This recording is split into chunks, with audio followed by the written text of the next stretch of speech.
We're back with another recap to finish off the remainder of all the week 1 action. Let's get straight into it. Starting off, we have the Seahawks and Broncos facing off yet again, another time over the past couple years in a season opener. And we win this game 26-20, though admittedly the score looks much closer than it really played out. And to be honest with you, it started off extremely sloppy for the Seahawks. Geno Smith gets hit, throws a pick to Alex Singleton of all linebackers. That drive stalls out. Then you have multiple drives that end in a safety. And it was the first time that happened to an NFL team since the 2017 Miami Dolphins. We all know how bad that team was. So it wasn't looking the hottest to start out. But the defense, typically over the past few years, we would get ourselves in situations like that and the defense would crumble. They wouldn't know what to do. Up until the last quarter of the game, the defense did not allow a touchdown, even though the Broncos got multiple possessions with favorable field position. Defense locked down. Look no further than what Bo Nix was able to do or wasn't able to do. He went 26 of 42 passing and threw 2 picks for less than 150 overall passing yards. If that ain't credit to the defense right there and you aren't willing to make that happen, I don't know what to say. They got a decent amount going in the run game, but literally the only touchdown came from a fluky spin move he made when the game was pretty much out of reach, even though there were dangers lurking, I suppose. And I wasn't too nervous about it, because even if Tyler Lockett isn't who he is the most underrated wide receiver in the league, and ironically enough, one of the clutch guys out there, the most reliable receiver that we have on the team, you get a catch from him to seal up the game. Even if that doesn't happen, odds are that the defense will just inevitably clamp it up again. You're putting a player like Bo Nix in a position to go out there and win a drive in clutch time in his first career start. I don't think he is like that just yet. But solid output. Geno Smith ended with 72% completion and 171 yards. He threw a touchdown, nice touchdown, to Zach Charbonnet, surprisingly, because he's not even a receiving back like that. So the fact that he was able to beat the linebacker in coverage is pretty interesting to me. Also, Kenneth Walker III, a slower start for him, but he ended up with a hell of a game, a nice touchdown run, and just good contributions all around to push the team closer to the end zone on a couple of drops. It was an underwhelming game for majority of the receivers, but I guess with the way that things are going, the game just was not designed for the receivers to have exceptional games all across the board. Of course, with time and with more experience in a new offense, I think Grubb did a good job of calling plays for the most part. There were some that just what the hell is this play call? And they definitely, hurt us a little earlier on, but as he eased into it, I think he called a nice game from that standpoint. Because we know Mike McDonald, I guess it will relay back to him, but he's more of a defensive-minded coach. We know that the play calls aren't going to be his all the time, though he can have some influence there. So, solid win. Have to move on from that. And let's get into some of the other Sunday action that I did actually watch live. Starting off with the Patriots and Bengals. Yes, that game was on CBS for some reason. Didn't have access to the other games at that point. at that particular time. But in this game, I mean, Jacoby Brissett did pretty much what most people would expect, especially with him being back with the Patriots, right? I mean, he did enough to maintain a lead, even though later in the fourth quarter it started to slip a little bit. But he did enough to maintain the lead. Not enough to potentially lose you a game, though. Because, to the Patriots' defense credit, I mean, they held the Bengals in check for the most part. Like, the Bengals actually had a touchdown drive earlier on in the first half where Gesicki caught a touchdown, or they thought he did, and then it got overturned because he did not complete the catch. So they run another play, and they actually get back into that same territory, and as he's in position to score, Kyle Duggar punches the ball out in a crazy-ass motion that bounces favorably into the hands of Marcus Jones to force a turnover in the red zone and get the Patriots the ball back to chew even more time off the clock and keep it out of the Bengals' hands for more time. I mean, I don't even know what to say. Now, the Bengals, under Joe Burrow, when he's healthy, have had multiple seasons like this where they just lose games that they probably have no business losing earlier on in the season, and then they turn it up down the stretch. But as the Chiefs continue to assert themselves every single year, and as other teams are vying for that similar status, you can't afford to be going through this every time. Especially with a player like Joe Burrow entering the prime of his career and having had Super Bowl experience to this point. Like, there could be a light at the end of the tunnel, but you have to secure the pathway first.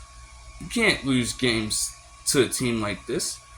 Not to mention, too, I get that Jamar Chase was slated to be active and get limited reps, but even with him finishing with 6 receptions and 62 yards, it didn't even feel like any single one of them had a major impact on what the Bengals were able to do during the game. Which could also be the reason why they suffered like this. I'm not sure.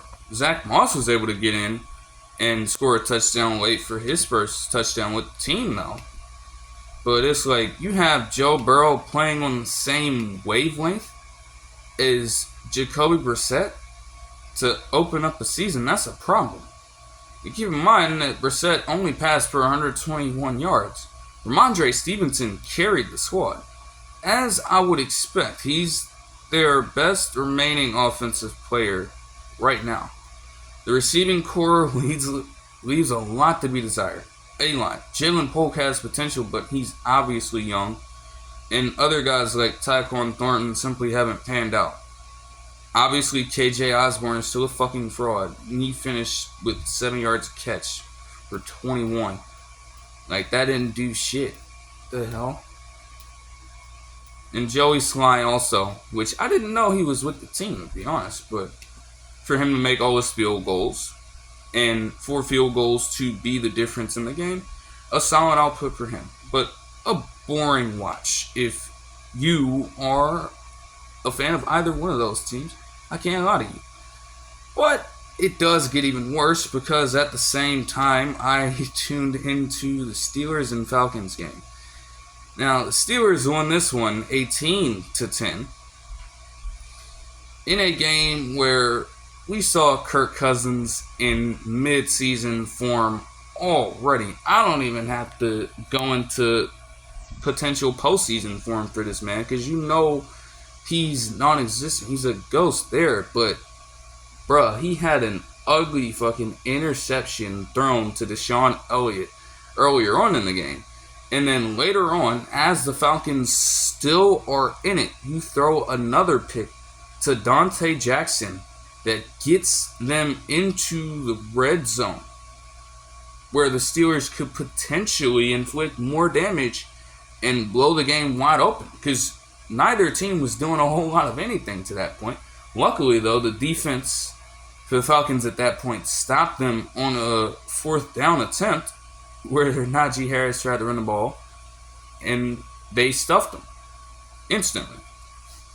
That could have been disastrous, but I think reality poses more danger. The fact that the Steelers finished this week of football as one of 2 teams to not score a single touchdown and for them to win by 8 is not good. No bueno for a player that is getting paid like Kirk Cousins. Not to mention, too, on the 1 touchdown they score, Kyle Pitts is literally begging for this nigga to give him the ball. I kid you not. He is calling for the ball, throwing his hands up all over the place because Kirk Cousins is taking forever to get it to him. You know, especially with it being a play-action play too, you know to make that pass, what is taking you so long? If the Steelers were any quicker in their response, bro, that's probably a good defensive player a pick, because they can just bait him into that at that point. I mean, Bijan Robinson, also had a solid all-around game, but he wasn't enough of a rushing threat for the Steelers to get truly scared of his capability. Understandable. That is a testament to how great the Steelers defense is consistently year in and year out. Think about this. Their leading receiver, the Falcons, was Ray McCloud. You have Drake London only getting 2 catches for 15 yards. You have Darnell Mooney getting 1 catch for 15 yards. You aren't doing enough to feed the weapons on your roster.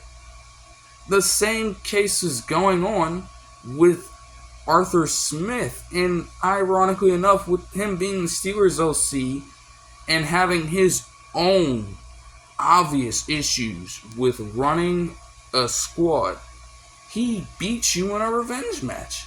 What? That doesn't even make any fucking sense. That is insane to me. Now, they just made Justin Fields look like a game manager. He did enough to keep them in field goal territory, but he didn't score a single touchdown. George Pickens is their entire offense. He had 6 catches for 85 yards. No other receiver on the team had over 30. Both of these teams got issues, bruh. But at the end of the day, man, I don't know what to make of it. The Steelers just get away with this consistently. Their defense is so damn good. And it's not to say that the Falcons had a horrible game defensively either. No, they played excellent defense.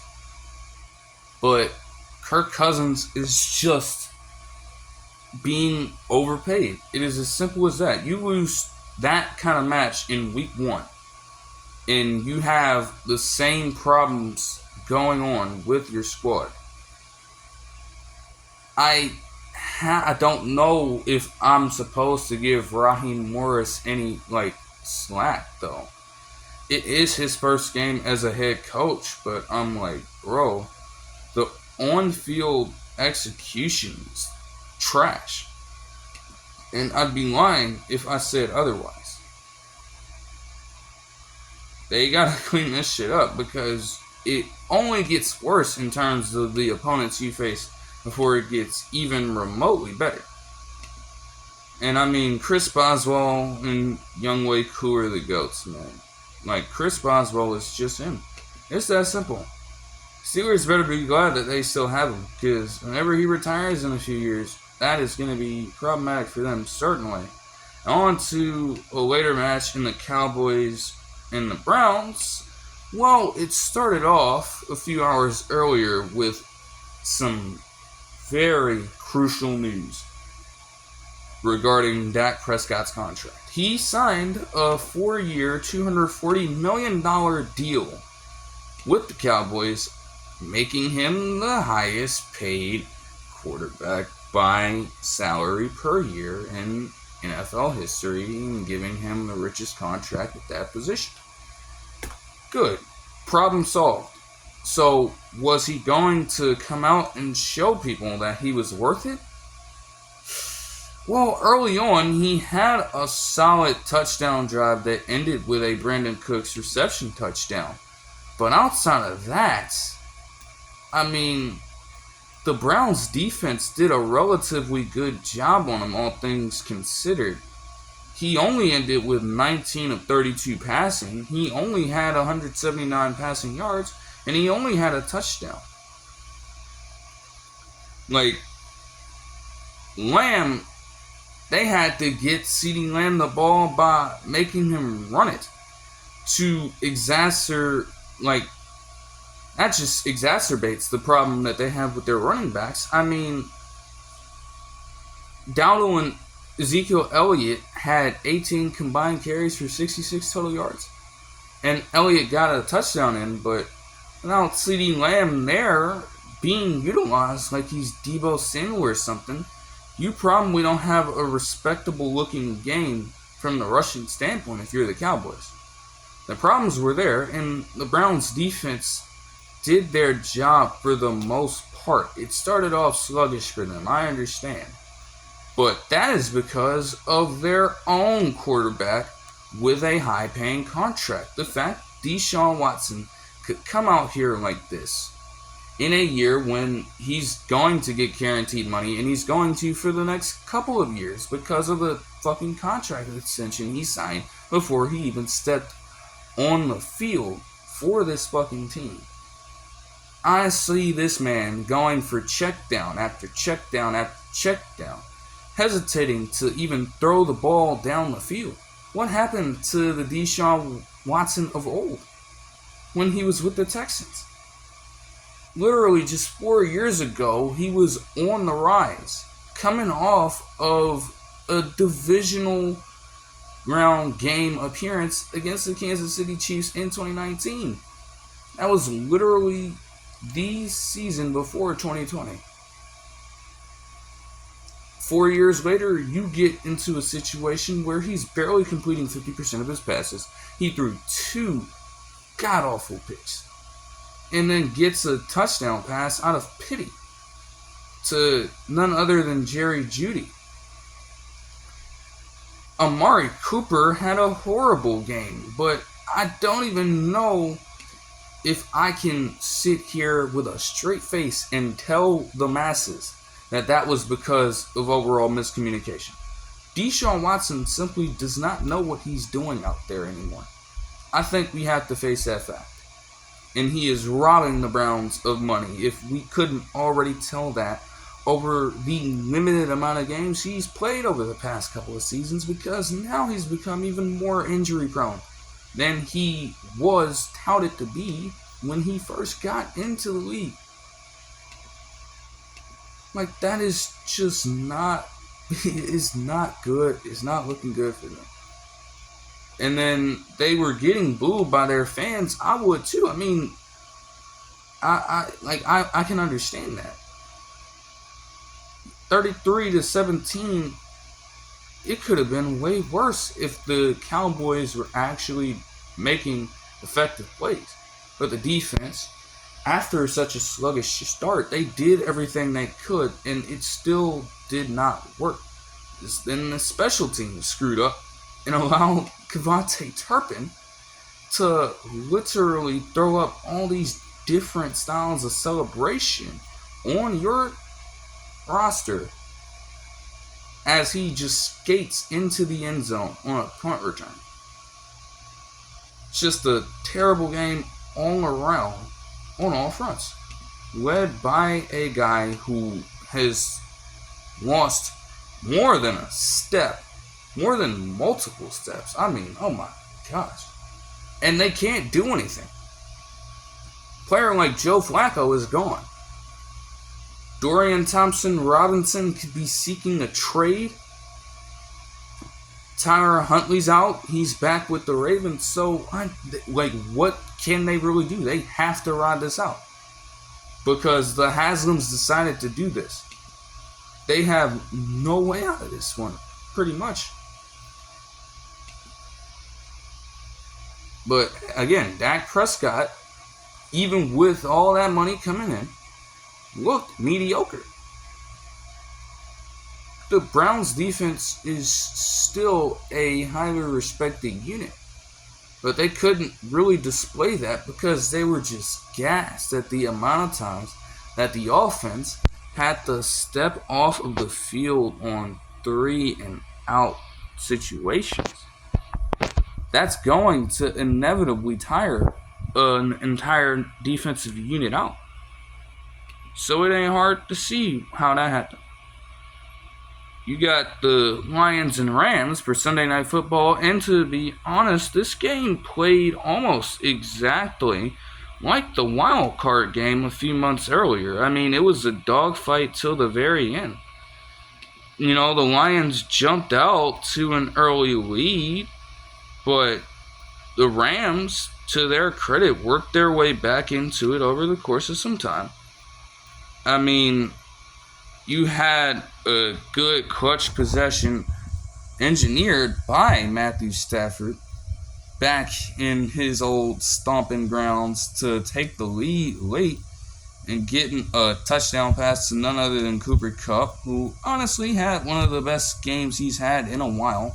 That can be attributed to injuries as well, and not to mention that Pucanacua got hurt earlier despite having a pretty solid start to the game with 4 receptions for 35 yards early. But he had to leave the game. He's going to miss some time, so we'll see how the Rams respond to that. But you get that job going. And then the Lions, at the very end, they get Jared Goff to rise to the occasion, get a clutch field goal in, and we have, with that, our very first overtime game of the season, just like that.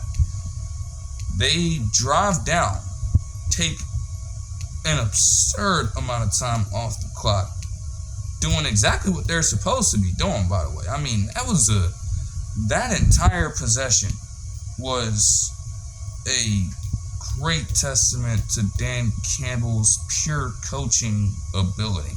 As much as people want to question it because of some of the aggressive play calling that he will come up with at times, you can't deny.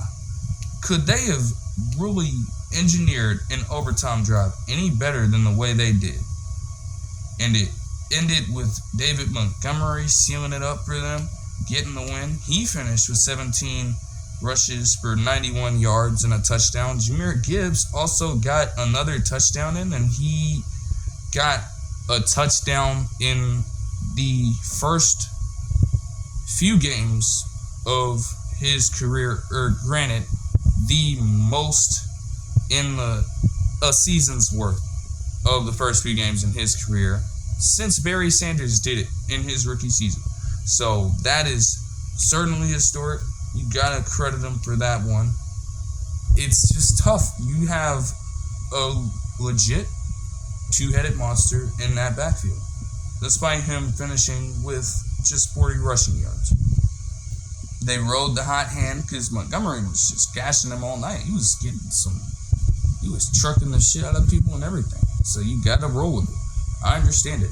Jameson Williams also, a career night for him with 5 receptions for 121. A nice 52-yard touchdown with him just beating Trey White, who, yes, now he's a Ram. I know. That is weird to me too. But he is a part of the squad. Beat him bad. He tried to grab on the back of his jersey. And nah, he just skated right past him. And obviously he had a run for 13 as well. So I don't know how consistent this will be.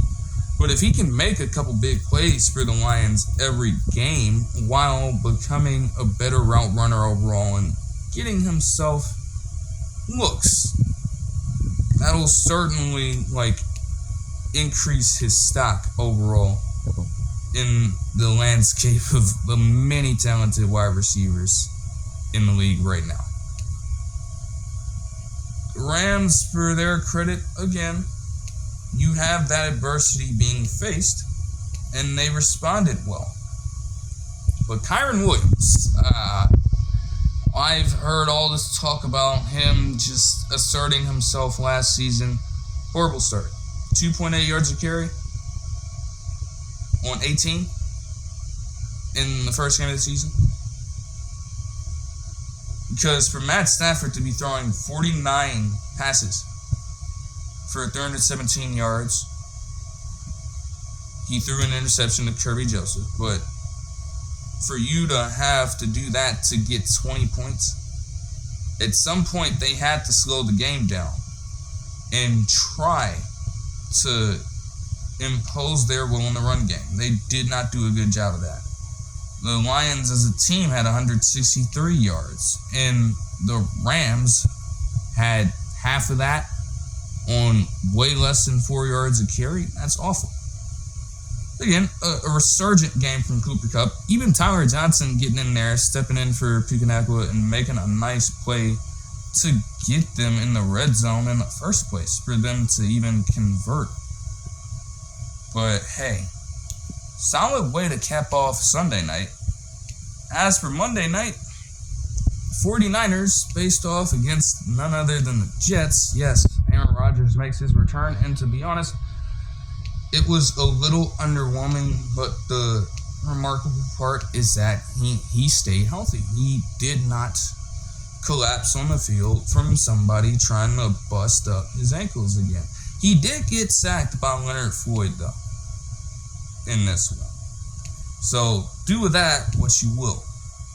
But 167 yards, his 18th touchdown on a free play situation since 2008, which is the most since then. He's always going to get those when they're there. You know this. Most completions, most first downs, most attempts. He will find a way to bait you into that if you are caught offsides. It's just too easy for that man. Breece Hall had an underwhelming game. It started off a little sluggish for him, with Fred Warner forcing that fumble that Charleston would have been so proud of as well. But you get that. He scores their only touchdown of the first half, though. So I guess that's, pretty solid. Allen Lazard somehow got 2 touchdown receptions, even though it was Garrett Wilson bringing in some of the tougher catches on the night. But that's neither here nor there. The real story of the night was Jordan Mason stepping in for Christian McCaffrey. He didn't find out that he would be the starter until literally a few hours before the game, because they were really trying to monitor the situation with CMC and see if he would be able to go. He wasn't, because the Achilles tendonitis is that bad for them right now. So he got the start. He finished with a 28 rush, 147 yard, and touchdown performance.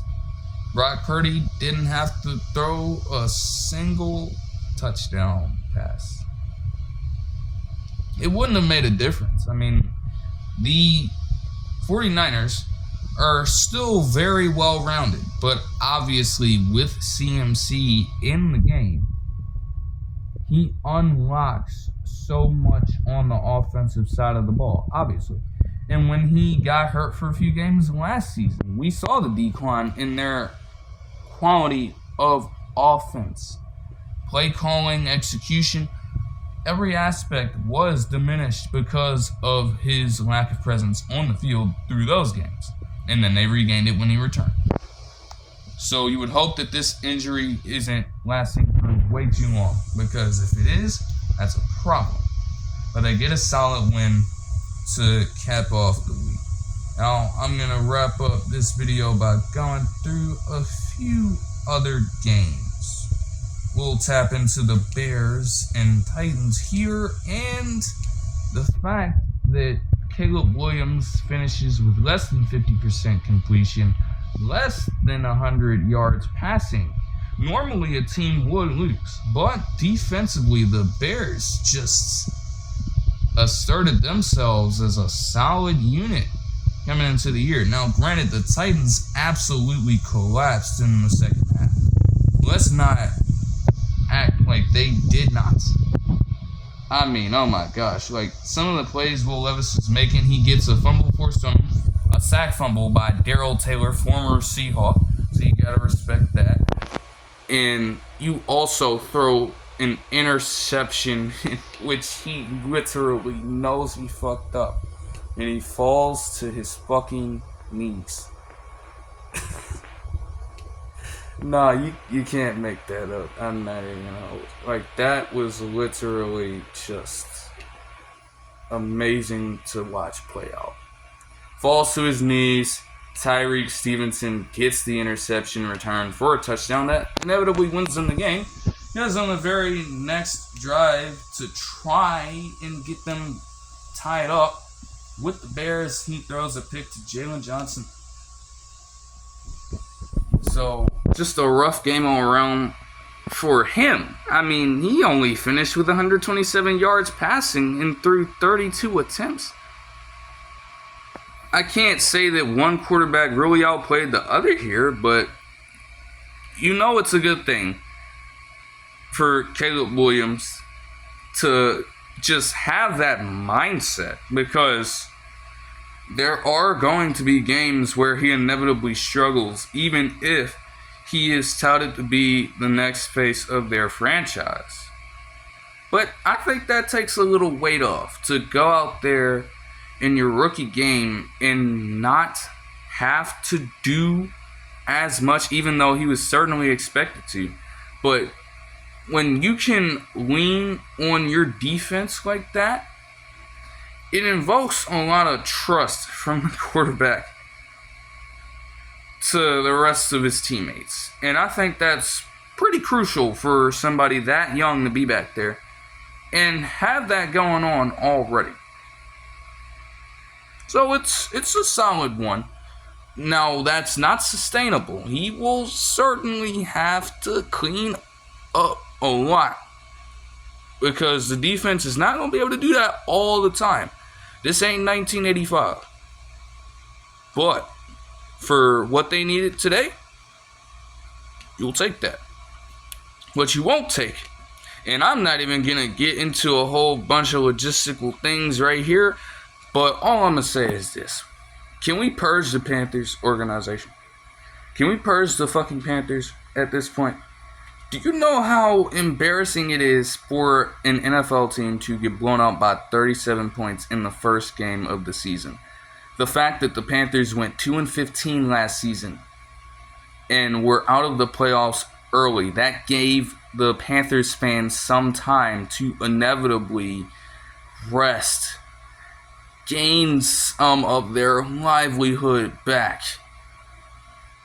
actually be excited to go outside and just be in the general community for just a few months without having to worry about this team and the hex that they put on them and the entire city for that case. I mean, let's be honest, because the Hornets are struggling as well, right? But you return on September 8th of this year after putting up the shit show that last season was, right? And you allow Derek Carr to look like one of the top 5 elite quarterbacks in the league. You have him making a pass to Foster Moreau. You can't even tell you how many times I had to hear or see about that fucking bullshit. We all know that when we get down to the brass tacks and the stakes are higher, that kind of pass is so far out of his body. There's no way he's replicating that against better competition. But he can do that because the Panthers defense cannot stop a fucking lick. He didn't have to get over 200 yards to even be effective. He was right at it. And threw 3 touchdown passes. Alvin Kamara had a solid all-around game. That's typical. Jamal Williams only had 1 rushing touchdown last season, and that came in the last week with the controversial shit that happened in the Falcons-Saints match with Dennis Allen as the head coach, but Jameis Winston overriding his responsibility and just completely taking over the play call on the field. That situation, right? Jamal Williams scores a touchdown in the very first match of the season against your team. Receivers didn't even have to be that effective overall. Chris Olave only finished with 11 receiving yards. And you get a score so devastating put on you. Like, there's not much more I can say here. We knew that they were gonna be bad still, but like, damn, what kind of message are you sending? They shouldn't have even been able to score. Touchdowns they got are just out of pity, man. And a half field goal. And then a lucky ass touchdown run by Bryce Young late when it was completely out of reach. Like, come on. But it gets even worse. The Giants. You know how I said the Steelers were one of 2 teams to not score a single touchdown. And they won. Well, the Giants are the second team. And they lost 28-6. They lost by 22 points. Daniel Jones is a fucking madman. According to multiple sources, he has thrown more pick sixes than touchdowns since signing his contract extension last offseason, or in the 2023 offseason, we'll say. We all saw how blatant that interception was. The pick 6 to Andrew Van Ginkel. He is never making a play like that again. He's literally coming up, lurking, waiting for you to throw the screen pass, and you do it. You let a player like Sam Darnold outplay you in week 1. Now, the jury's still out on how he consistently has performed in week 1 situations across his career. But he didn't have to do a whole bunch, and he still outplayed you. Aaron Jones in his debut played great, though. I mean, 14 rushes for 94 yards and a touchdown is pretty good, all things considered. It got to the point where you have Jonathan Grenard coming out and telling the press that the defense felt bad for Daniel Jones. And they wanted to, like, try and just let him do a few things to make him feel better. This is the territory we're treading into now. For a player that is getting paid $40 million a year? That's embarrassing, dude. That is just fucking crazy, man. Like, the Giants are just... We know the Giants are ass. They ain't on shit. I don't expect this from the Vikings consistently either, but hey, man. The Vikings are in a more favorable spot. I mean, it's not like you're paying Sam Darnold that kind of money. He's just here as a placeholder. Oh, boy. Alright, moving on to the Bills-Cardinals game. It actually ended up being fairly close. EJ Dallas got a damn kick return for them. He never did that with the Seahawks. Why did all these players want to act different on teams that are rivals? Anyway, I mean, the run game was exceptional for the Cardinals, and it kept the Bills' defense honest for the most part. Because when it came to the passing game, especially late with the 2nd and 5, that saw Marvin Harrison Jr. get behind the defense completely, and you missed that throw, that's a problem. To get 31 pass attempts and average 5.2 yards a pass is ridiculous. That should be illegal, in fact. And only one of those pass completions go to Marvin Harrison Jr., which makes no sense. He's going to be your best wide receiver option in a while.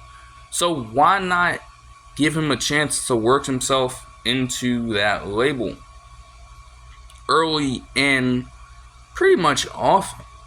I can understand if it wasn't working overall, but you only gave him 3 targets to work with. And you gave a player like Greg Dortch 8. You gave James Conner 4. And you gave Trey McBride 9. How is he supposed to work with that exactly? Please, I need to know. And then Josh Allen was doing Josh Allen shit early on. But I guess, yeah, a couple little rushing touchdowns, some darts, a little hurdle, and he's all good, right? Yeah. Bills Mafia love him so much because he does like to throw his body around a lot. Just like them on tables. But, I mean, he had a solid passing game by the end of it.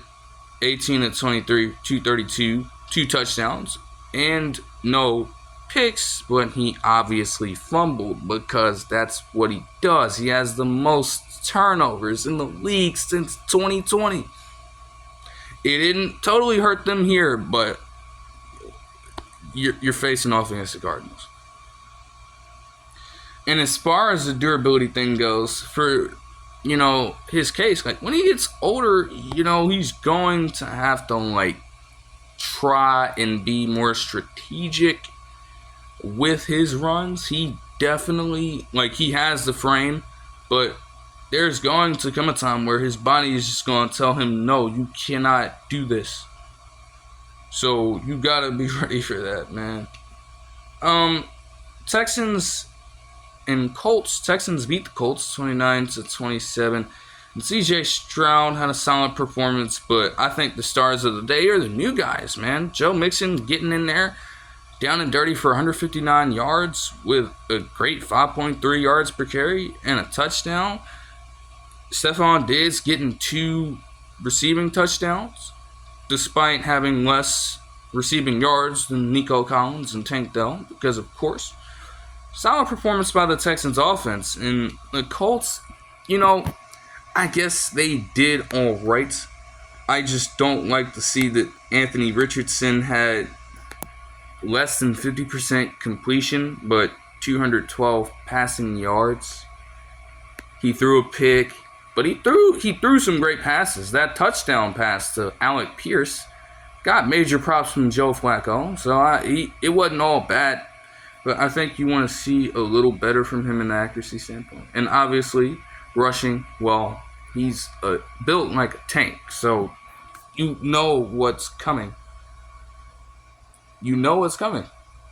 Jonathan Taylor had an underwhelming start. But again, he's trying to work his way back from all the struggles of last season as well. So I get it. But over the course of time, you want to see more from him in terms of yards per carry, at least. Like, he may definitely be splitting carries with Anthony Richardson. I understand that, but you got to make the most of your opportunities. You can't be in a spot where you're getting just 3 yards a carry, and your longest run was only 7 yards. Like, that's not good. Dolphins, Jaguars, obviously a lot of warranted controversy before the start of the game. But in terms of the on-field product itself, the Jaguars, and I was tracking it as well, they did have it, and they blew it. So when you see later that they were actually in the red zone with a chance to go up even more, and Travis Etienne Jr. fumbles, and then you get a play where Tyreek Hill breaks loose for an 80-yard touchdown. You knew that got the Dolphins back into the game at that point. And then obviously Jason Sanders games it in the end.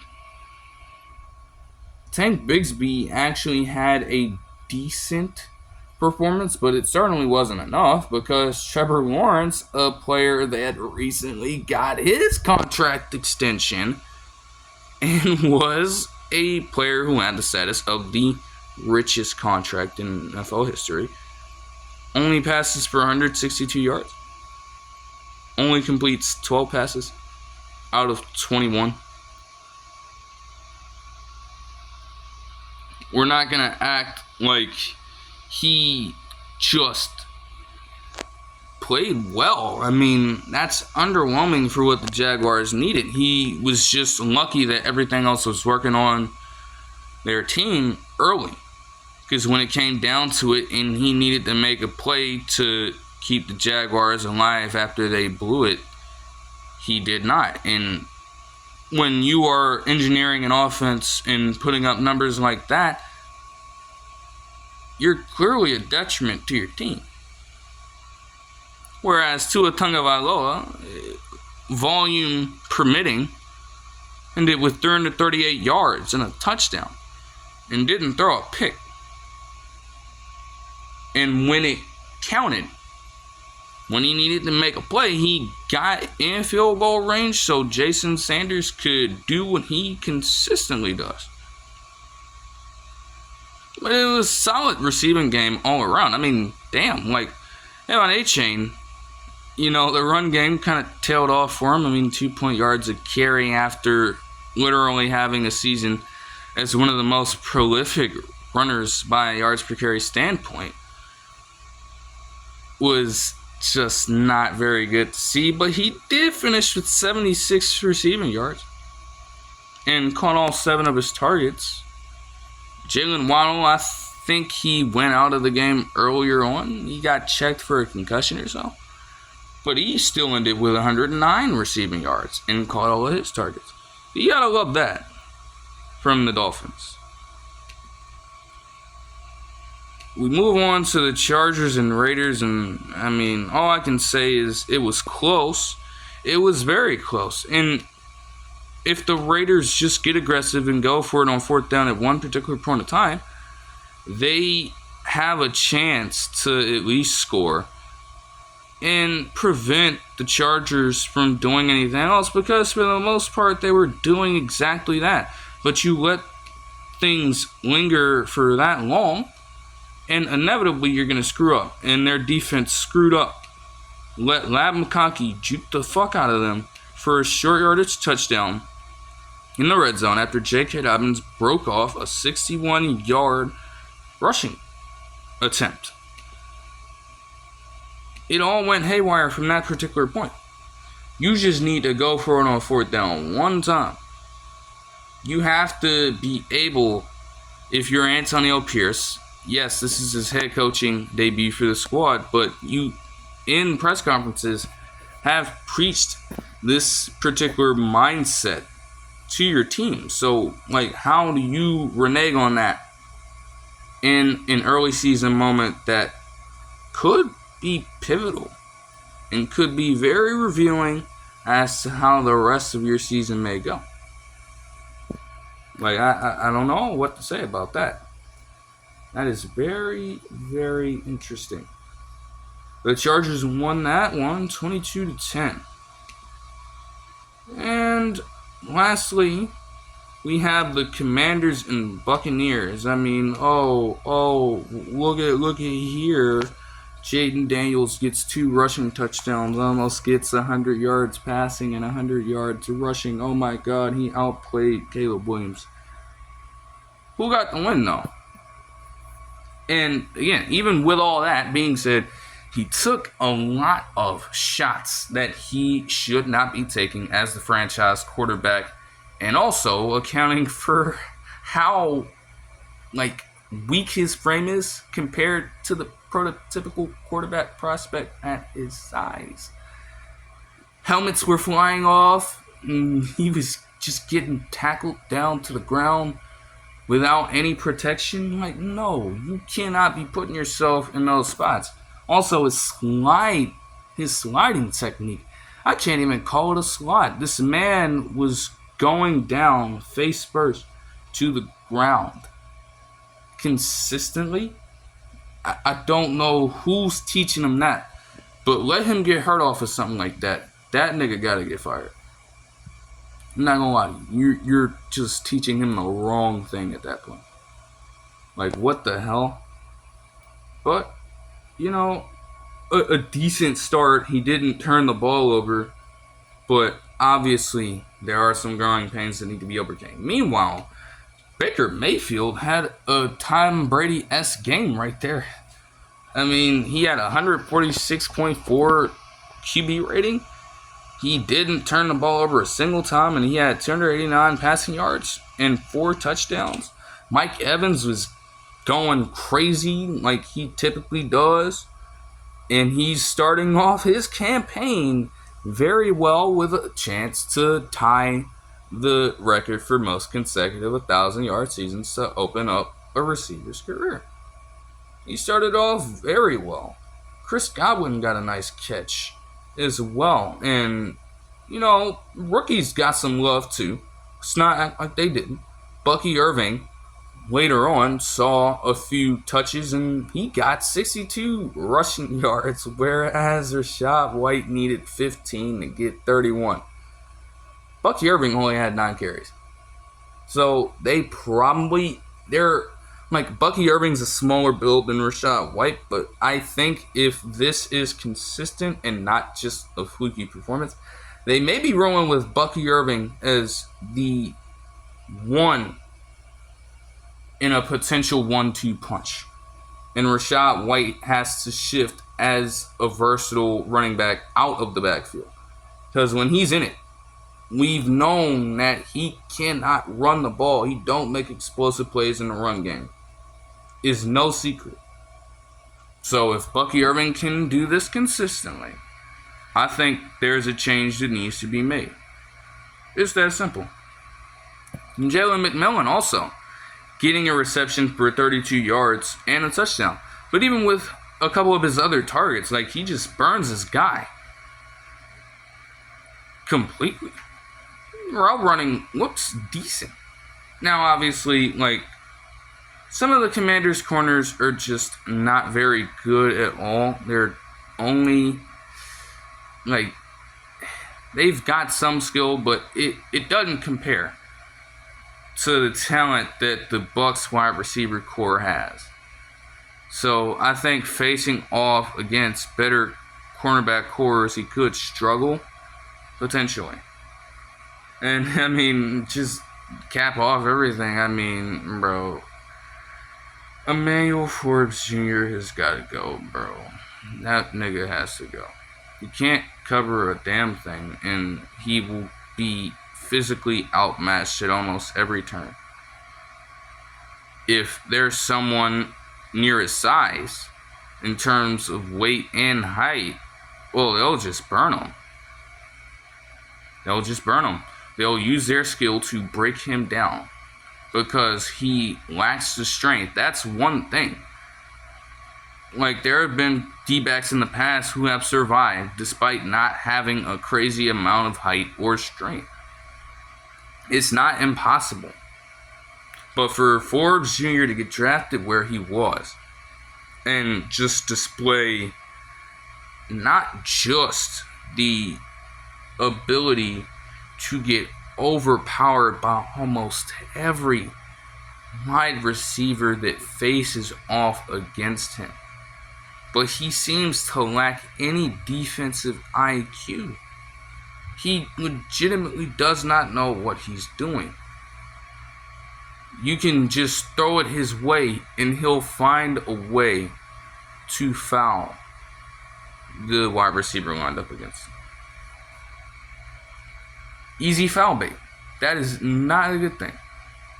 So they, like, man, their drop-off has been evident, but I think he is the most egregious one, without a doubt. But that'll do it for this one. I hope you guys enjoyed the video, and I'll see you guys in the next one. Peace.